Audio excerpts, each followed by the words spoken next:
पुण्यातील प्रभाग क्रमांक 3 मध्ये भाजप आणि राष्ट्रवादी यांच्यामध्ये काटेकी टक्कर पाहायला मिळणार आहे। अजित पवार यांनी प्रभाग क्रमांक 3 मधून उज्ज्वला खांदवे यांना मैदानात उतरवलं आहे, तर अजित पवार यांनी सर्व उमेदवारांना घेऊन भव्य रोड शो केला आहे।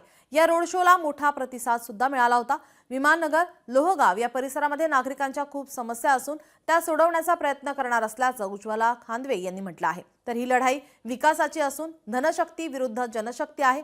मतदारांनी एक संधी द्यावी, त्या संधीचं सोनं करेन असा विश्वास उज्ज्वला खांदवे यांनी व्यक्त केलाय। मी प्रभाग क्रमांक माझ्या 3 मध्ये फिरत असताना मी अगदी शेवटच्या क्षणापर्यंत, शेवटच्या टोकापर्यंत, प्रत्येक व्यक्तीपर्यंत पोहोचण्याचा मी प्रयत्न केलेला आहे।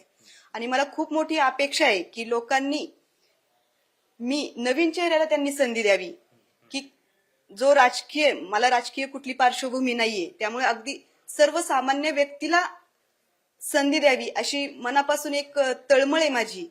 मतदार बंधू भगिनींना एक मी विनंती करते की नवीन चेहऱ्याला संधी द्यावी। तुमच्या समोर तगडं आव्हान आहे, भाजपचे उमेदवार तुमच्या समोर आहे, तुम्हाला हे आव्हान वाटतं? जरी तगडे असले, मी हे आव्हान म्हणून बघतच नाही। ही जी निवडणूक आहे ती विचारांची आणि विकासाची, धनशक्ती विरुद्ध जनशक्तीची मी तर म्हणेल। लोकशाही मराठी ऐका, पहा, जागरूक रहा।